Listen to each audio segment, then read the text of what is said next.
Okay, welcome back, students.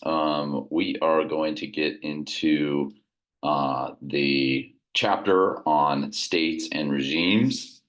And so let's go ahead and dive into that information right now at the moment. I hope that all of you have had the opportunity this week to begin reading chapter 3 on states and regimes. In international politics, we refer to countries as states. So when I say states, I'm just, it's another name for a country, regime types. We will get into that in just a moment. But let me go ahead and outline what we're going to be discussing today. We've got sort of a list of 5 items that we need to get through, and I'm going to try to break this chapter into 2 lectures by hopefully covering the first half in, I don't know how long it'll take me, probably 20-30 minutes, and then catch the second half of it in another lecture video that I go ahead and put together. But first, we're going to take care of defining the state, giving a definition to it. With a lot of the social sciences and behavioral sciences, definitions matter. They're really starting points for us. And depending on what definition we use for a state is going to, of course, have consequences and ramifications for us as we move forward. But there's a pretty solid definition that we can go with here in just a moment. Look at the key concepts of a state, go in and look at major terms. The second part will be the origins of political organization, that competition and warfare, the rise of the modern state, history of political organization, advantages that the state has. Fourth, we're going to be comparing state power.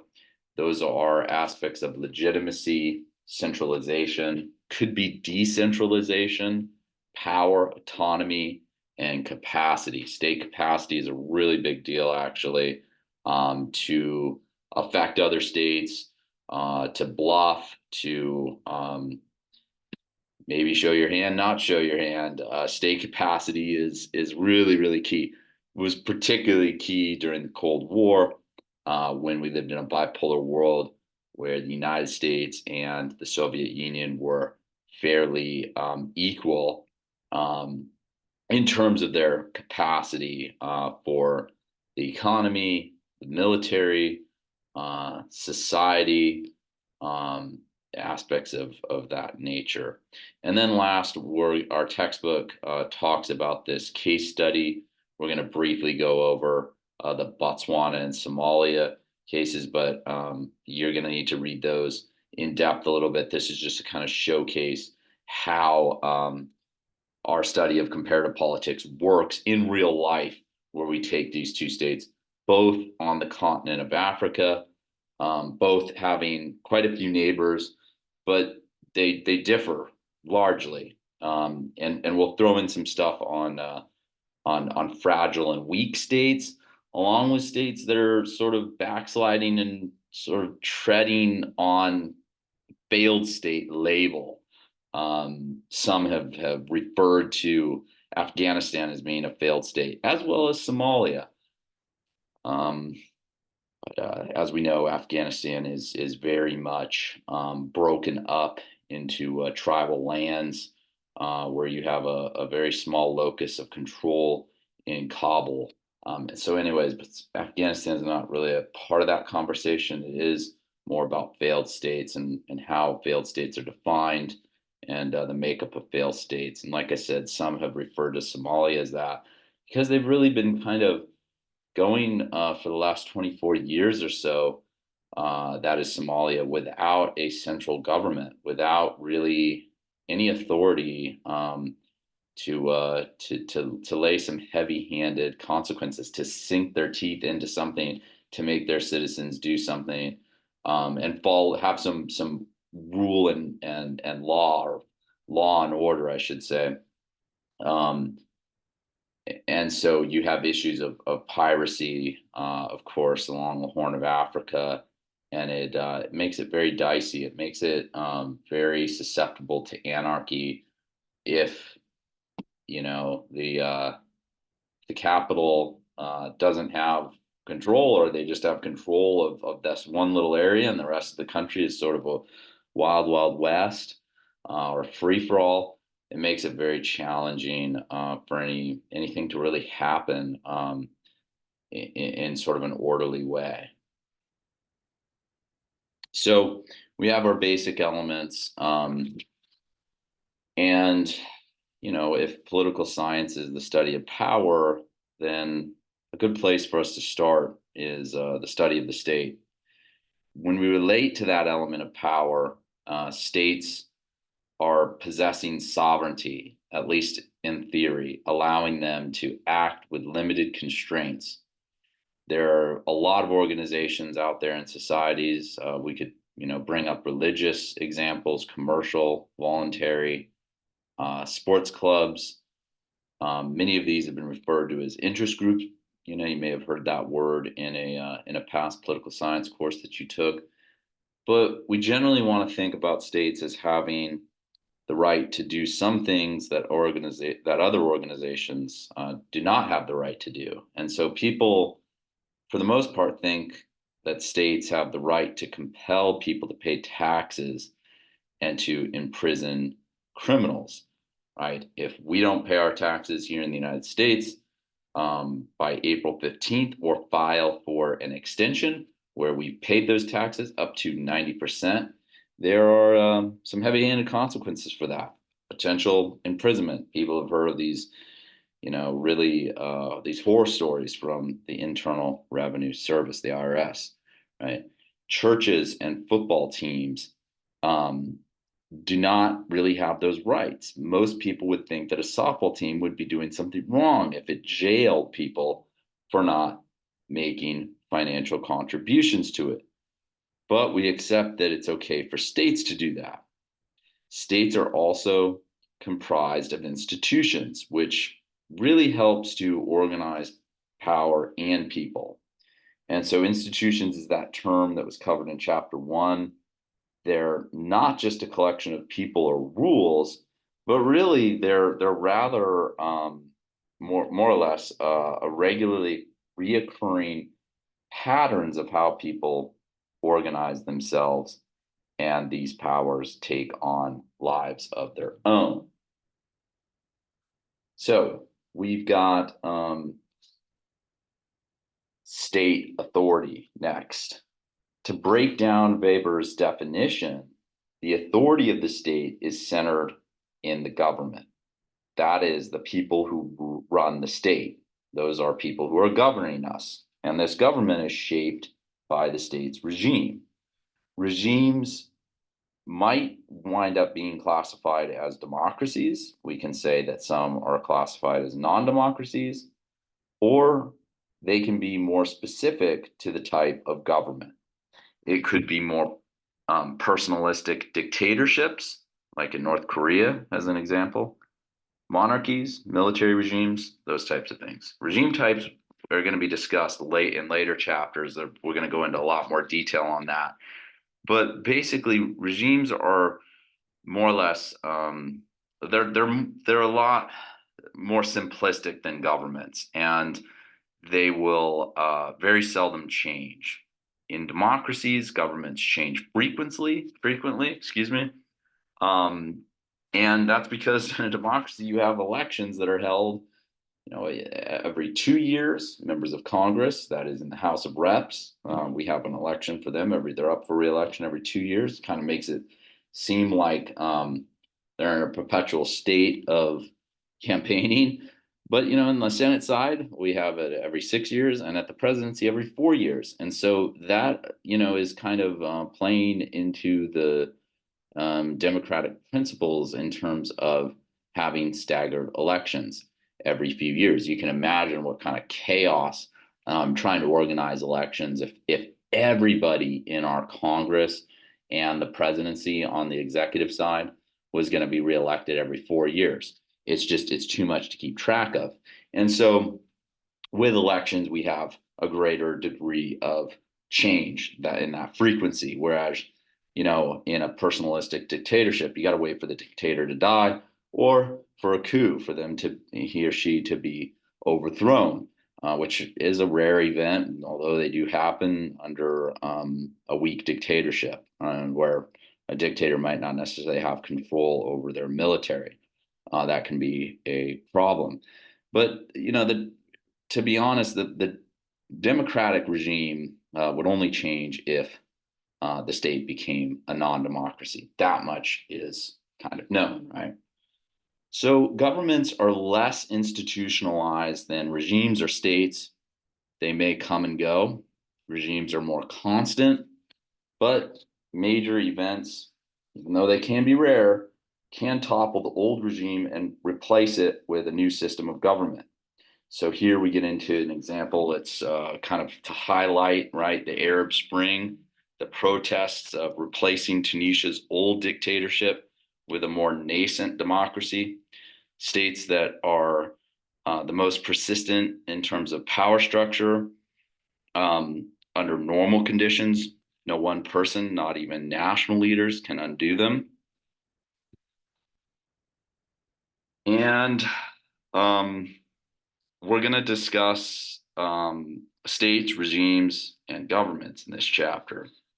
Country and nation are commonly used words that have, kind of lost a lot of their precise meaning in everyday use. We throw these terms around sort of interchangeably.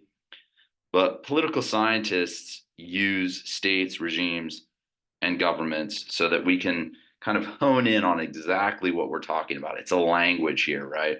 And so I'm not going to read through what those definitions of a country, a state are. You can read through those. But again, states, regimes, and governments, we're trying to hone in on what exactly we're talking about. We're going to explore these concepts of nation and nationalism in later chapters.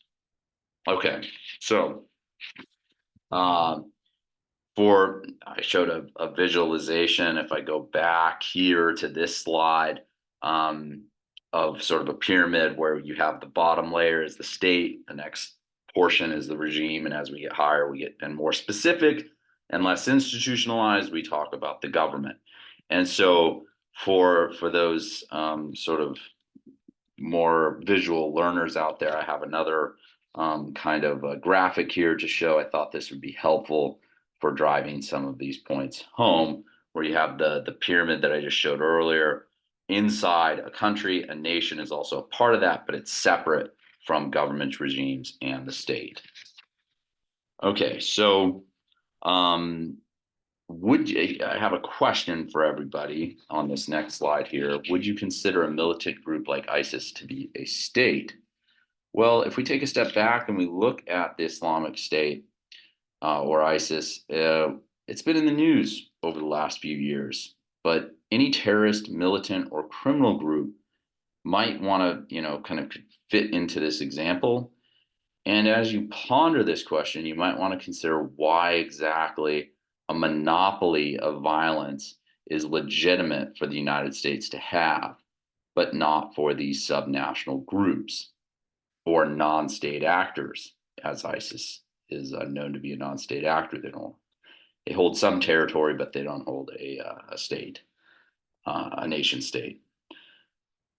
We could also ask, a more kind of simplistic question as to why these groups lack the same generally recognized rights as states. So that's just something to kind of think about and consider. So our philosophical debate, next we need to get into some of these debates that we're having. They surround states and regimes. And philosophers have really long debated why people were motivated to make the shift from loose communities to more centralized forms of government. For philosophers like Thomas Hobbes, humans submitted to a strong authority to gain protection from a violent anarchy. And in his book, The Leviathan, he writes a lot of things, but he states that Hobbes states that life before the state was nasty, brutish, and short. And while less pessimistic about anarchy, John Locke, who came really after We can say a lot of Locke's writings after Thomas Hobbes, he similarly argued that people enter into what's called a social contract with their leaders voluntarily due to the benefits that authority provides. So this social contract can be made up of things like we're giving up certain things in return in exchange really for securities. That's sort of what it comes down to. Although citizens themselves have rights that are enshrined in documents for us in the American context, it is the Bill of Rights in many regards. I mean, that's just one thing I can shine a light on, right? First 10 amendments to the Constitution, our Bill of Rights, First Amendment, freedom of press, freedom of association, freedom of religion. There's a lot that goes under the First Amendment. And we have a tendency to sometimes forget these things, these aspects, right? Fourth Amendment, protecting us from unlawful searches and seizures, right? Locke, I'm going to mention a second text that Locke writes in his two treatises of government. The main thrust of his argument is that governments can help protect such fundamental rights as property ownership. It's a very unique thing under the American context in the 1600s. But we have another social contract theorist, Jean-Jacques Rousseau. He believed that the state of nature was more egalitarian, but that societal development led to the division of labor and private property, which would, sort of have the effect of creating a systematic inequality there. So, maybe Rousseau is a little bit closer to sort of Karl Marx in this vein, although very vastly different writers, because these are guys, Hobbes and Locke and Rousseau are individuals that the founding fathers took their ideas from, and that's what helped them write the Constitution and the Declaration of Independence. And so these are individuals that came before the founding fathers, but they were heavily influential.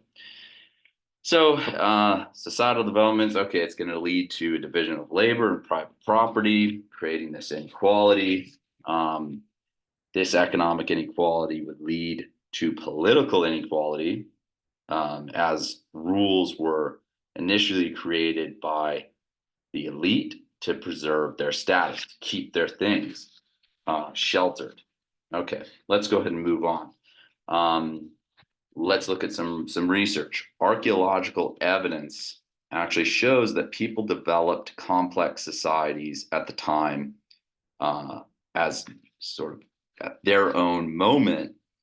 We can look at language, and that power and authority were present long before anybody made these social contracts or sort of a castle for kings and queens. There was never a state of nature. What does that exactly mean? Politics is a basic element of human nature, not really a deviation from it. And in addition to some of these findings here, community structures in other social species, including just about all primates, exhibit hierarchies and coordination mechanisms that are sometimes highly structured. So that's what our research shows. And we asked this question of why did the modern state emerge in Europe? It's a great question. The Middle East and China had advanced trade empires with strong centralized bureaucracies, and similar patterns also emerged in Latin America, even in Africa. In contrast, really, after the fall of Europe, or excuse me, in Europe, Rome, the city of Rome, had entered a period of anarchy during which the centralized empire was replaced by kind of bands of marauders and ruled by warlords, more or less. Well, there's a lot of warlords over in Somalia, a country that or state, I should say, as what we were just talking about previously to open up this new chapter. But if you got a sort of roving bands of marauders and bunch of warlords running around with machine guns mounted on their trucks. This is a pretty fragmented and unstable and violent environment to be operating in, which is going to really, have the effect of generating a kind of rapid organizational evolution.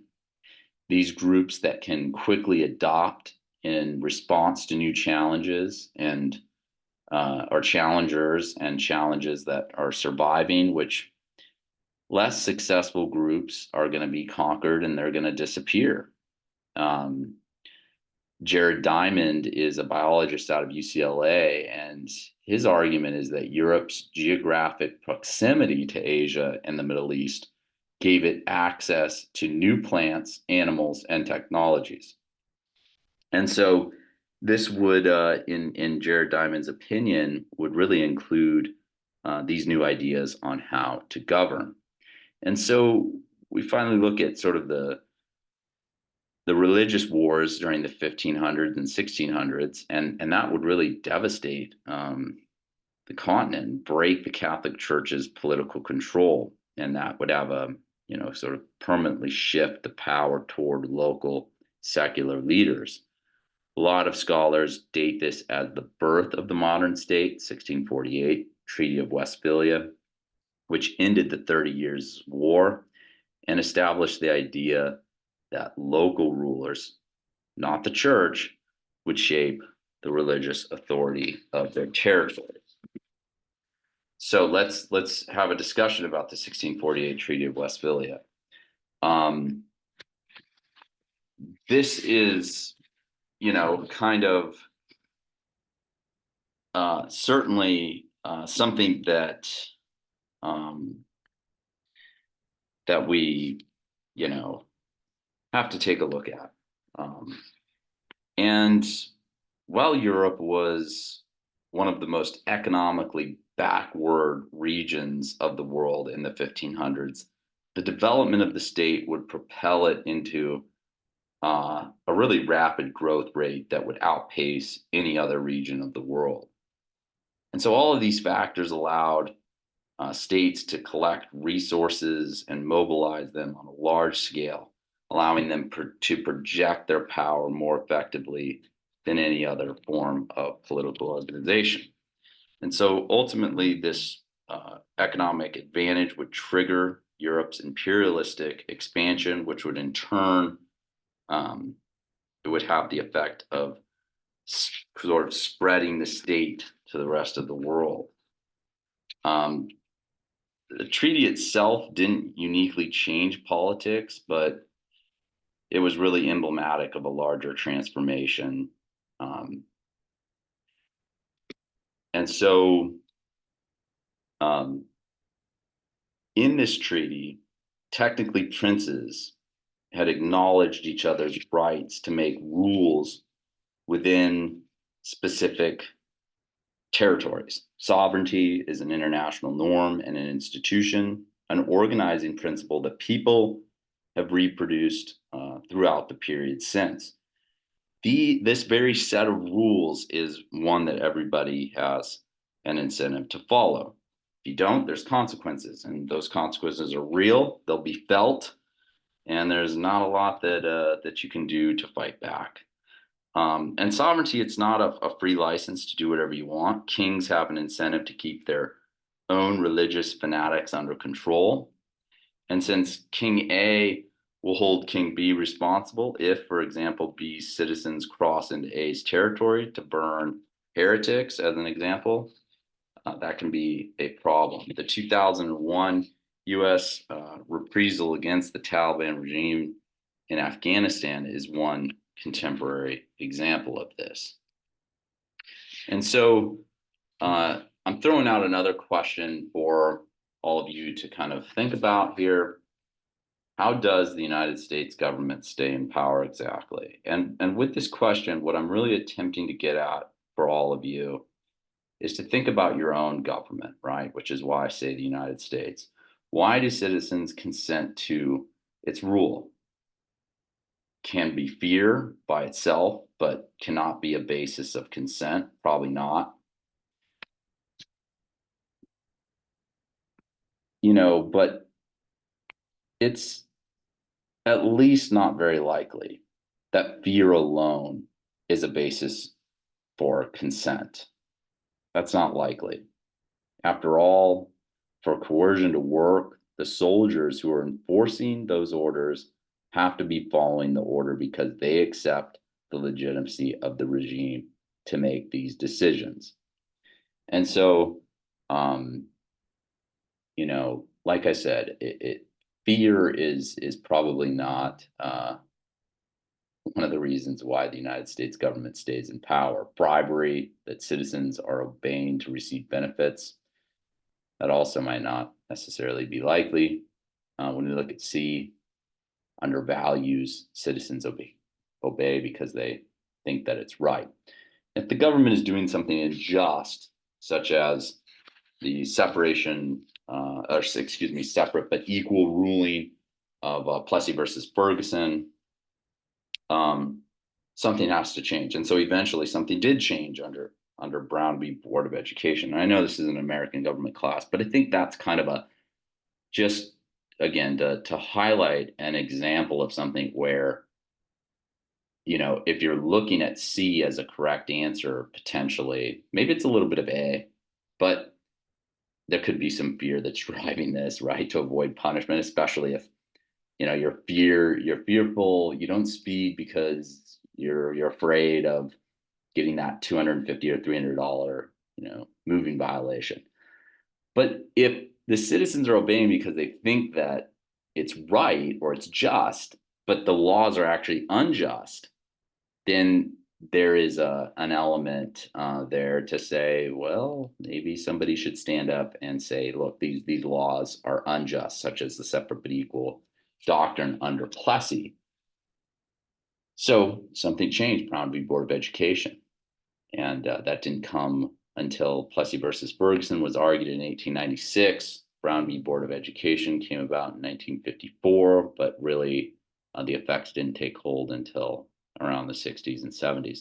So anyways, just kind of really trying to get you guys to think about some of this stuff here. And I believe this is a good, stopping point for us. And the second half of this lecture will pick up right here where we left off on how rulers stay in power.